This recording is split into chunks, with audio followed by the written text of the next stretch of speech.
तो बच्चों, आज हम आगे बढ़ते हैं विद्युत रासायनिक श्रेणी के अनुप्रयोग में। 5 अनुप्रयोग हमने आपको बता दिए हैं।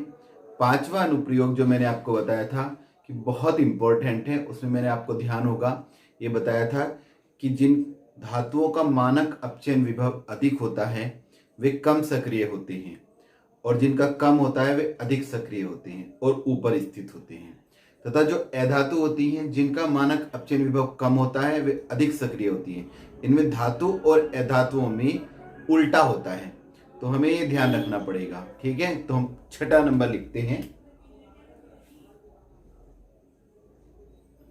वे धातु, आप साथ साथ लिखते जाएं, वे धातु जो वीरा श्रेणी में, वीरा श्रेणी मतलब विद्युत रासायनिक श्रेणी, वीरा श्रेणी में ऊपर स्थित हैं,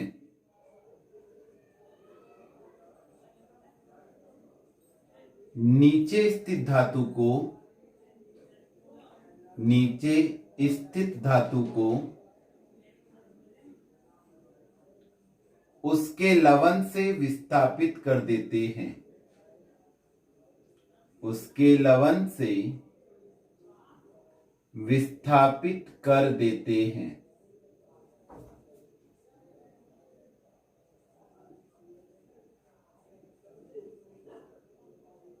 अर्थात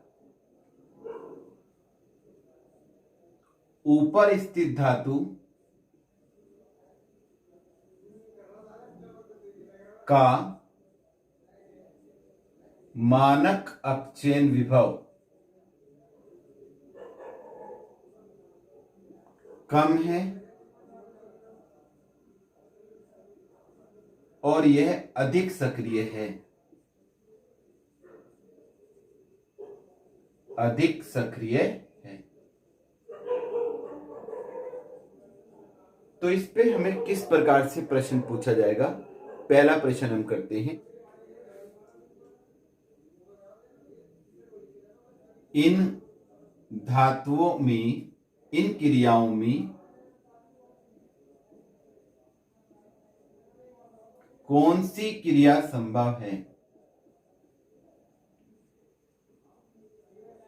कौन सी क्रिया संभव है? दो समीकरण दे रखी है, Zn plus CuSO4 is equal to ZnSO4 plus Cu। दूसरी दी है Cu plus ZnSO4 is equal to CuSO4 plus Zn। साथ साथ उतारे, देखो फिर दोबारा से आप उतार लें इसे। Zn plus CuSO4 is equal to ZnSO4 plus Cu, Cu plus ZnSO4 is equal to CuSO4 plus Zn। इस अभिक्रिया में हमें देखना है कि यहां जिंक कॉपर को विस्थापित कर रहा है और यहां कॉपर जिंक को कर रहा है। दोनों क्रियाएं बिल्कुल ऐसी दिखती हैं जैसे कि बिल्कुल सही हैं, क्योंकि बैलेंस्ड हैं, संतुलित हैं, तो हमें ऐसा लगता है कि यह अभिक्रिया सही है। लेकिन विद्युत रासायनिक श्रेणी हमें बताती है कि जो पहली क्रिया है वो सही है, दूसरी क्रिया सही नहीं है। क्यों नहीं है? क्योंकि जिंक का स्थान विद्युत रासायनिक श्रेणी में ऊपर है और जो धातु ऊपर होती हैं वे अधिक सक्रिय होती हैं और अधिक सक्रिय धातु कम सक्रिय धातु को उसके लवण से विस्थापित कर देती हैं। तो यहां आप देख रहे हैं जिंक ने कॉपर सल्फेट में से कॉपर को विस्थापित कर दिया, कॉपर ने जिंक सल्फेट, लेकिन यह क्रिया संभव नहीं है। कॉपर लेस रिएक्टिव है, कम क्रियाशील है, इसका स्थान विद्युत रासायनिक श्रेणी में नीचे स्थित है। तो उत्तर में क्या लिखेंगे? हल में लिखेंगे पहली क्रिया संभव है, पहली क्रिया संभव है, क्योंकि कारण भी देंगे, क्योंकि जिंक का स्थान कॉपर से ऊपर है और इसका मानक अपचयन विभव इसका मानक अपचयन विभव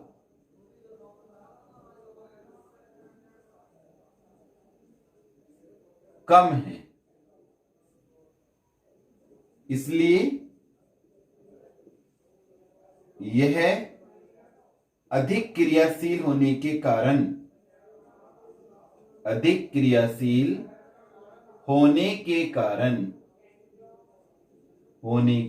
कारण कॉपर सल्फेट से कॉपर को विस्थापित करता है।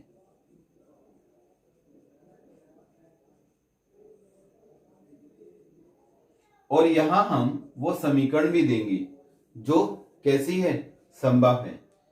Zn plus CuSO4 is equal to ZnSO4 plus Cu। इन्हें आप उतारें, इस हल को भी आप देखें। देखो, इस हल में हमने सब चीजें बहुत अच्छी तरीके से आपको समझाई हैं कि कहाँ क्या उत्तर देना है। इस हल को आप अच्छी तरीके से लिख लें। और इस वाले नंबर पे 6 नंबर पे बहुत सारे सवाल पूछे जाते हैं। एक और सवाल मैं आपको कराता हूं। जैसे वो पूछ लेगा आपसे कि कॉपर सल्फेट के विलयन में लोहे की कीलें डाल देते हैं। क्या डाल देते हैं? लोहे की कीलें। किस में डाल दी भाई? कॉपर सल्फेट में। ठीक है, तो कीलों पर तांबा जमा हो जाता है। ऐसा क्यों होता है? सवाल समझ में आया? लिखते हैं और आपको ये बताते हैं ऐसा क्यों हो रहा है। देखिए,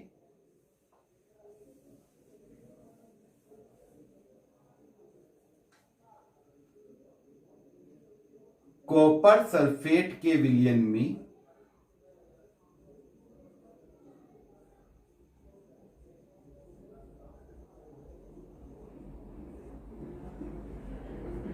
लोहे की कीलें डालने पर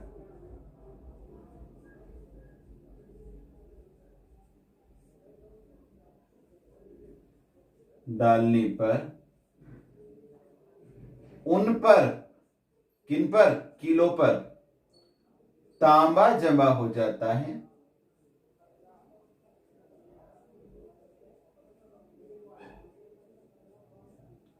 क्यों?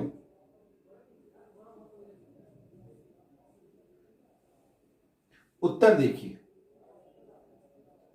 पहले हम देखें कि इसमें क्या क्रिया हो रही होगी। देखो, कॉपर सल्फेट का विलयन है CuSO4, लोहे की कील डाली। ठीक है, तो यहां पर Fe का स्थान वीरा श्रेणी में ऊपर है। याद है आपको? मैंने आपको बताया था मंजन कर MnZn, ठीक है, Cr, फिर जल से धो लो, फिर मतलब Fe। तो उसे आपको अच्छी तरह से याद करना है।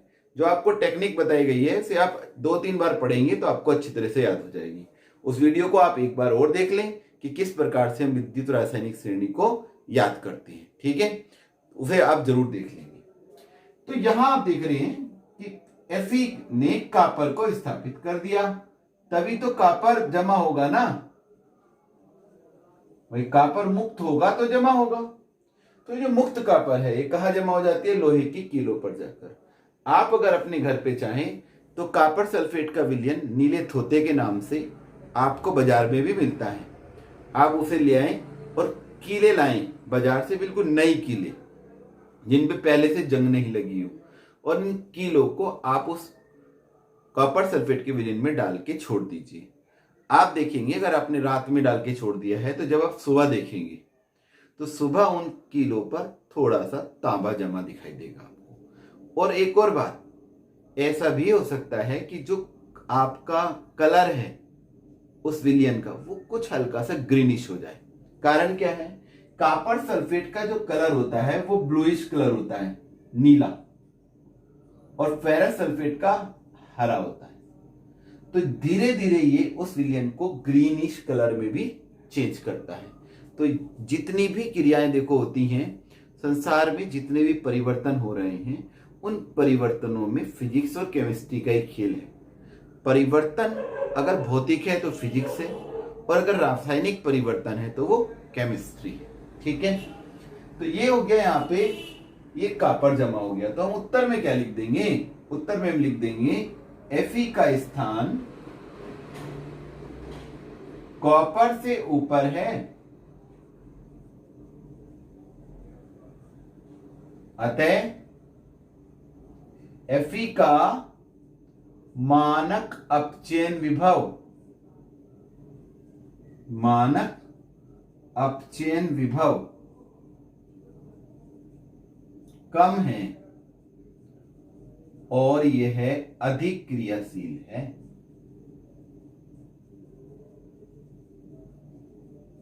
अधिक क्रियाशील है तथा कॉपर सल्फेट से कॉपर को मुक्त कर देता है।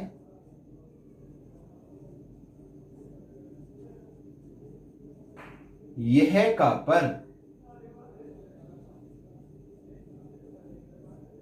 क्या हो जाती है, यह कॉपर कीलों पर जमा हो जाता है।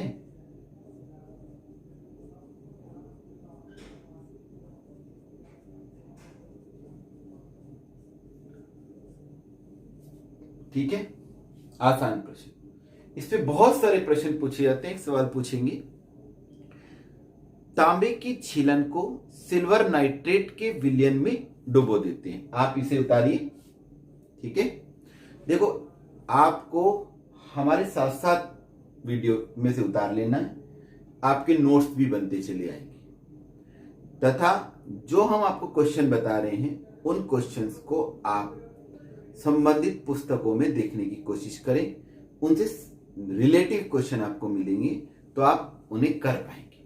ठीक है, तो ये आपने उतार लिया होगा। अब हम आपको बताते हैं, जैसे मैं आपको एक नया क्वेश्चन बता रहा था, उसको हम लिखवाएंगे नहीं क्योंकि बहुत हो गए। अभी हमें और भी अनुप्रयोग करने हैं और आज कोशिश करके सभी अनुप्रयोग आपके समाप्त करने के हम मूड में हैं। तो अभी देखिएगा, क्या मैंने आपको बताया कि तांबे की छीलन को सिल्वर नाइट्रेट में डालते हैं तो विलयन नीले रंग का हो जाता है। तो ये देखो, कॉपर, तांबे की छीलन मतलब कॉपर और सिल्वर नाइट्रेट मतलब सिल्वर धातु। कॉपर कौन आई होगी आज Ag, या मैंने आपको बताया क्यों आई होगी चांदी पिटकर। याद आ रहा है आपको? ठीक है, तो कॉपर पहले है और चांदी बाद में। कॉपर का है पहले और चांदी बाद में। तो कॉपर सिल्वर नाइट्रेट से सिल्वर को हटा देगी और खुद क्या बना देगी, कॉपर नाइट्रेट।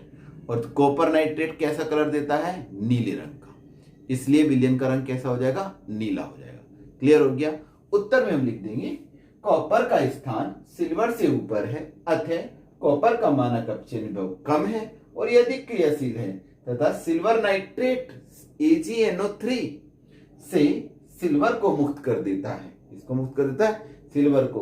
और यहां हम देंगे कॉपर नाइट्रेट बनाता है। क्या बनाता है, कॉपर नाइट्रेट, जो नीले रंग का होता है ना। ऐसे उत्तर आ जाएंगे। बहुत बढ़िया तरीके से आप लोग पढ़ रहे हैं। चलिए नेक्स्ट हमारा 7 नंबर।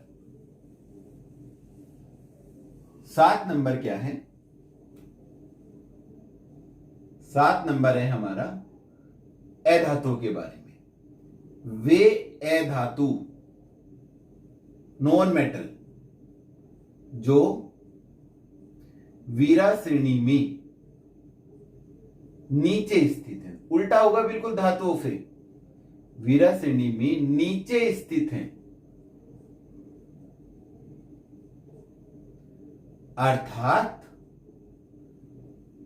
जिनका मानक अपचयन विभव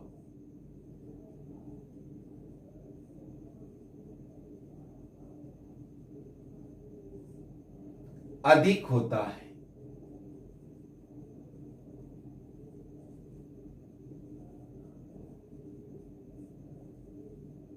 अधिक सक्रिय होती है तथा ये क्या करेंगी, ऊपर स्थित ए धातु को साथ साथ लिखते जाएं। ऊपर स्थित, देखो हम साथ साथ बोल रहे हैं तो आप लिखते भी रहें। मैंने आपको पहले भी कहा है, अगर आप कान में ईयरफोन लगा के वीडियो सुनेंगे तो आपको ज्यादा क्लियर रहेगा। ऊपर स्थित ए धातु को उसके लवण से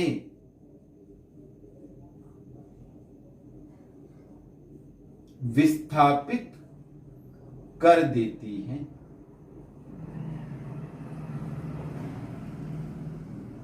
प्रश्न लिखते हैं, निम्न में से कौन सी क्रिया संभव है?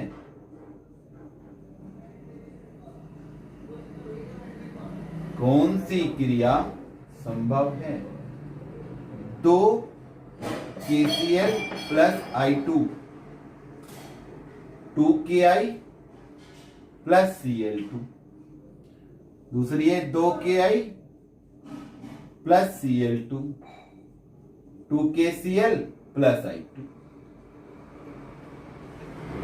अगर हम देखें क्रियाएं बिल्कुल सही हैं, दोनों ऐसी लग रही हैं, बिल्कुल सही है, संतुलित है, परंतु ये दोनों नहीं होंगी, एक क्रिया होगी। ऊपर स्थित ए धातु को उसके लवण से विस्थापित कर देती है, नीचे वाली। तो देखना पड़ेगा भाई कि क्लोरीन है नीचे की आयोडीन। तो आपको ध्यान होगा, मैंने आपको बताया था क्यों आई होगी, आई पहले, फिर कल सोने से फ्लर्ट किया, कल माने क्लोरीन, वो बाद में है नीचे। तो कौन नीचे है? क्लोरीन। तो किसको विस्थापित करेगी? ऊपर स्थित ए धातु को। ऊपर तो भाई साहब आयोडीन है, तो रिएक्शन नंबर 2 संभव है, एक नहीं। क्योंकि नीचे जो ए धातु वीरा श्रेणी में नीचे स्थित है, वो ऊपर स्थित ए धातु को क्या करती है? उसके लवण से विस्थापित कर देती है। ठीक है, हल लिखेंगे पहले की तरह। चलिए इस हल को हम आपको बोल देते हैं। ठीक है, आप लिखते जाइए और हम बोल देते हैं। हल क्या लिखा जाएगा? समीकरण नंबर 2, समीकरण नंबर 2 कैसी है? संभव है। समीकरण नंबर 2 संभव है क्योंकि, लिखें, वीरा श्रेणी में, क्योंकि विद्युत रासायनिक श्रेणी या वीरा श्रेणी में आयोडीन का स्थान ऊपर है और क्लोरीन का नीचे है। अतः आयोडीन को क्लोरीन उसके लवण से विस्थापित कर देती है, क्योंकि क्लोरीन अधिक सक्रिय है और इसका मानक अपचयन विभव अधिक है। और फिर हम इस क्रिया को लिखते हैं। फिर दोबारा से मेरी बात सुन लें, ठीक है। अभिक्रिया नंबर 2 संभव है क्योंकि विद्युत रासायनिक श्रेणी में क्लोरीन का स्थान आयोडीन से नीचे है, इसलिए क्लोरीन अधिक सक्रिय है और आयोडीन को उसके लवण से विस्थापित कर देती है। ठीक है। कभी कभी इस पे भी कलर डिफरेंस वाले क्वेश्चन पूछे जा सकते हैं। आयोडीन बैंगनी रंग की होती है। कैसे रंग की होती है? बैंगनी रंग की। इसमें ऐसे लिख सकते हैं, जब Ki के विलयन में क्लोरीन मिलाते हैं तो आयोडीन की वाष्प निकलती, बैंगनी रंग की वाष्प निकलने लगती है। ऐसा क्यों होता है? तो बैंगनी रंग की वाष्प इसलिए निकलेंगी क्योंकि आयोडीन मुक्त हो रही है। क्या हो रही है? मुक्त। तो ये ध्यान रखेंगे। इस प्रकार से इनके उत्तर लिखे जाते हैं। अब 8 नंबर चलते हैं। 8 नंबर में है वे धातु जो हाइड्रोजन से ऊपर स्थित हैं।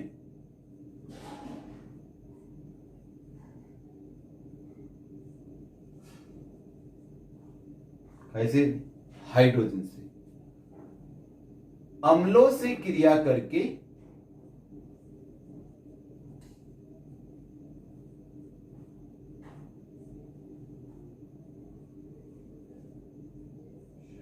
हाइड्रोजन मुक्त करती है। देखिए भाई, देखो पहले मैंने आपको बताया जो ऊपर स्थित धातु होती है वो हमेशा सक्रिय होती है, और हाइड्रोजन से ऊपर है तो हाइड्रोजन से सक्रिय होगी, इसलिए हाइड्रोजन को अम्लों से क्या कर देगी, विस्थापित। जैसे वो पूछ लेता है मुक्त करती है, यहां पे भी आप वही बात लिख सकते हो, क्योंकि उनका, किनका, उन धातुओं का, उनका मानक अपचयन विभव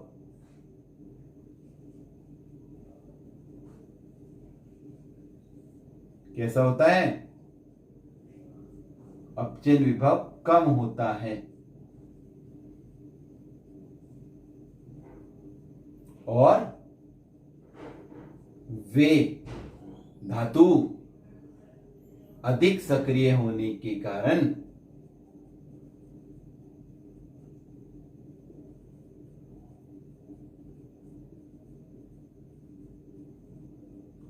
अम्ल से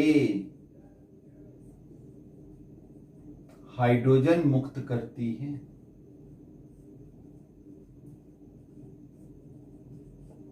इस नंबर को आप नोट कर लें, मैं जरा पेन बदल लेता हूं, थोड़ा कम चल रहा है।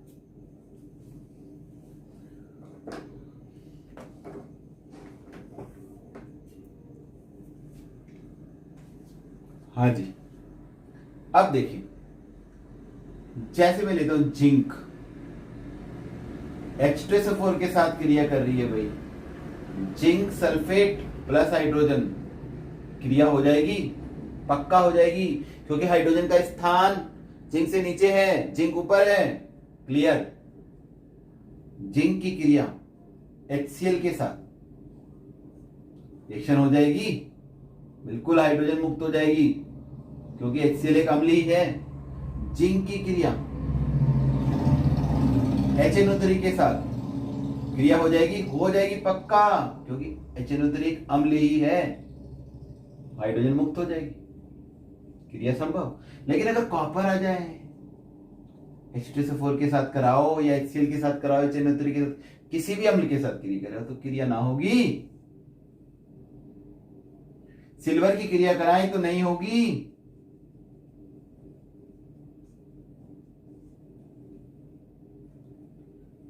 अगर हम सोडियम की क्रिया कराएं तो हो जाएगी भाई 2Ne, Na2SO4 प्लस H2। तो ध्यान रखेंगे, वो पूछ सकता है कुछ क्रियाएं देख के, अम्लों से क्रिया देगा, Zn plus H2SO4 is equal to ZnSO4 plus H2, दूसरी लिखेगा Cu plus H2SO4 is equal to CuSO4 plus H2। आपको लगेगा क्रिया तो बैलेंस है, कोई सी भी हो सकती है, लेकिन ध्यान रखना पड़ेगा, विद्युत रासायनिक श्रेणी में जो धातु हाइड्रोजन से ऊपर है वही, केवल वही किसका क्या करती है, अम्लों से हाइड्रोजन मुक्त करती है। बहुत डिटेल में और धीरे धीरे आपको ये समझाया जा रहा है, बहुत इंपॉर्टेंट है, आसान है। इससे सबसे बड़ी बात ये होती है, विद्युत रासायनिक श्रेणी समझने से हमें बहुत सारी क्रियाएं क्लियर हो जाती हैं। हम सोचते हैं कि ये क्रिया इससे हो जाती है, दूसरे से क्यों नहीं होती, यहां इसका हमको पता लग जाता है कि ये मानक अपचयन विभव का कारण होता है। चलिए 9 नंबर लेते हैं। वे धातु, असलियत में इसमें लिखा आता है आयरन और आयरन से ऊपर स्थित धातु, हमने चूंकि आपको जल बताया है तो हम ये जल ले लेते हैं। वे धातु जो जल से ऊपर हैं, ऐसे भी लिख सकते हैं Fe या उससे ऊपर स्थित, ऊपर हैं, वे जल से क्रिया करके क्या मुक्त करेंगे भाई, आप खुद ही बता दो, क्योंकि ऊपर की धातुएं तो सक्रिय अधिक होंगी, क्रिया करके हाइड्रोजन मुक्त करती है, किससे, जल से। उत्तर को आप काफी बड़ा कर सकते हैं लिख के, क्योंकि इनका मानक अपचयन विभव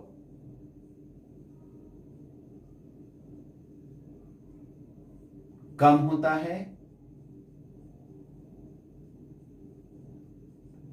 और सक्रियता अधिक होती है।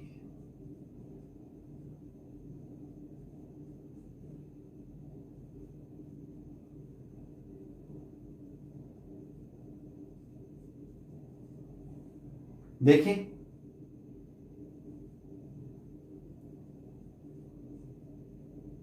जिंक ऑक्साइड प्लस H2, ठीक है, copper plus H2O, copper oxide plus H2, ये नहीं होगी, ये हो जाएगी।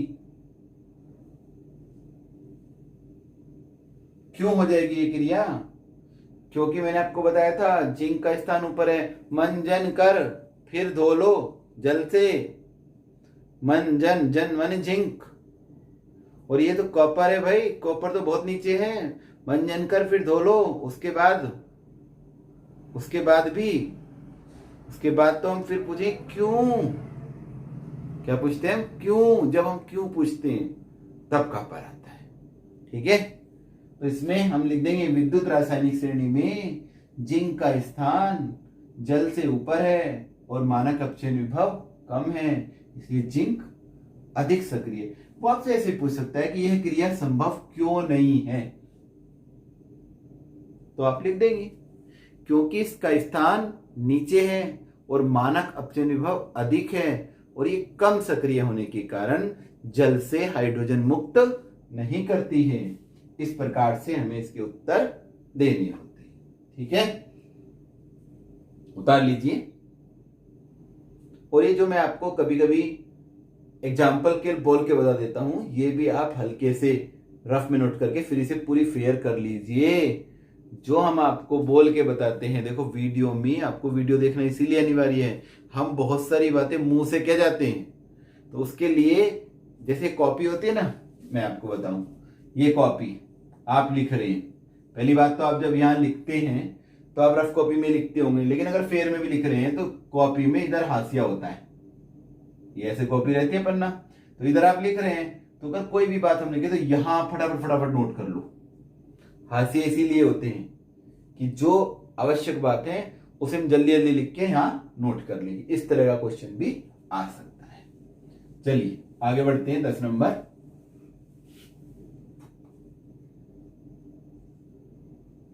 वे धातु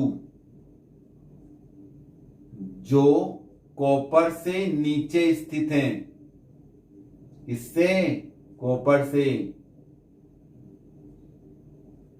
उनके ऑक्साइड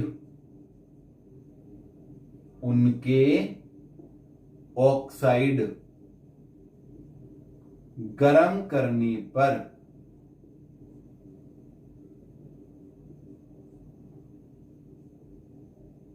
अपघटित हो जाती है।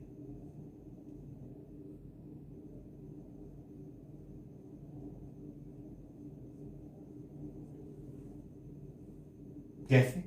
देखो उत्तर देखिए, थोड़ा सा प्रश्न ऐसे पूछेगा वो, निम्न में से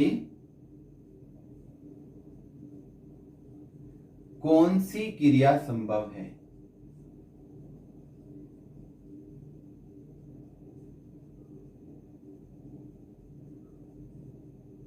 to MgO gives 2Mg plus O2, या वो कहेगा Ag2O, 2 ले लीजिए, 4Ag प्लस O2। तो ये संभव है और ये संभव नहीं है, क्योंकि मैग्नीशियम का स्थान तो ऊपर है, तो हम कहेंगे समीकरण नंबर 2 संभव है, क्योंकि सिल्वर का स्थान कॉपर से नीचे है।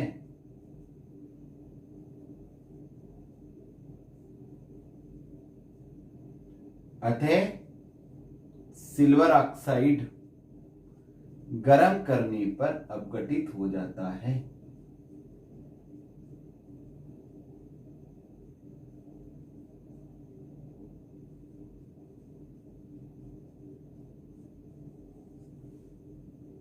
आसान सवाल है, नोट कर सकते हैं। उतार लें।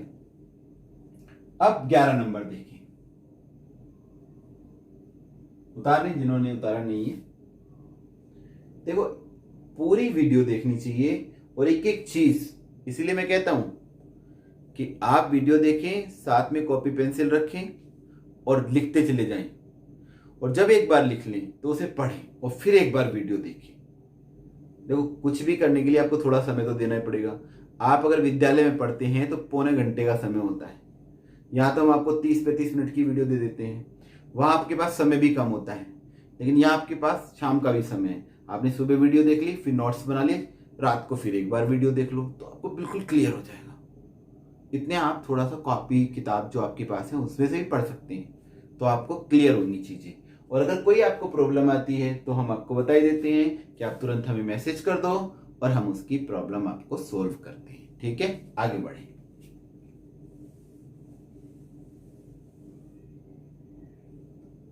बारह नंबर, 11 हो गए।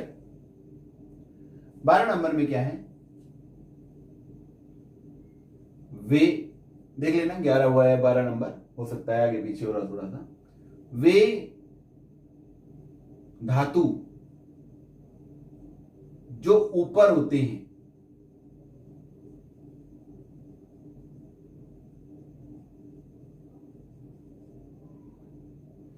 शीघ्र ऑक्सीकृत होते हैं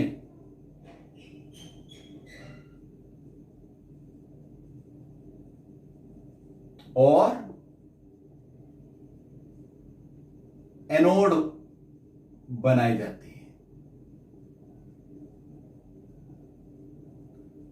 नीचे वाले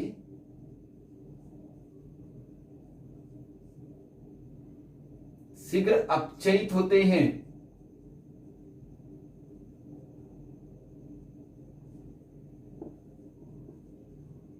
और क्या बनाए जाते हैं? कैथोड बनाए जाते हैं। एनोड क्या है, कैथोड क्या है, यह आप पिछली वीडियोस में देख चुके हैं। यदि आपके दिमाग से उतर आए, एक बार आप वीडियो फिर देख लें। एनोड क्या है कि इलेक्ट्रोड जिसमें समझाया गया है उस वीडियो में, जिसमें आपने देखा होगा कि हमने जो वीडियो बना रखी है उस स्वेटर में है। पुरानी वीडियो का संकलन करके हमने वो दी थी आपको, उसमें आप देख सकते हैं एनोड किसे कहते हैं और कैथोड किसे कहते हैं। अब देखो, इसमें इस तरह का सवाल पूछ लेता है कभी कभी, वो एक क्वेश्चन देते हैं हम, जिंक की छड़ जिंक सल्फेट में डुबोते हैं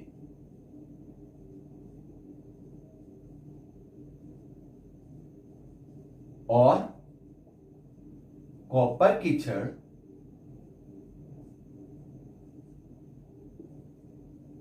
कॉपर सल्फेट में डुबोते हैं। दोनों विलयनों को जोड़कर सेल बनाते हैं।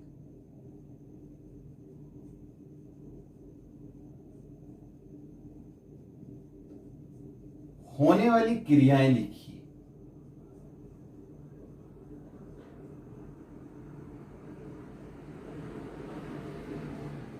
देखो, सिंपल सी बात है, मैंने आपको बताया था ये प्रश्न है और ये हल। मैंने आपको बताया था कि जो धातु ऊपर होगी वो एनोड का कार्य करेगी। तो जिंक ऊपर है और कॉपर नीचे, तो क्रिया हो जाएगी, सबसे पहले लिखें एनोड क्रिया।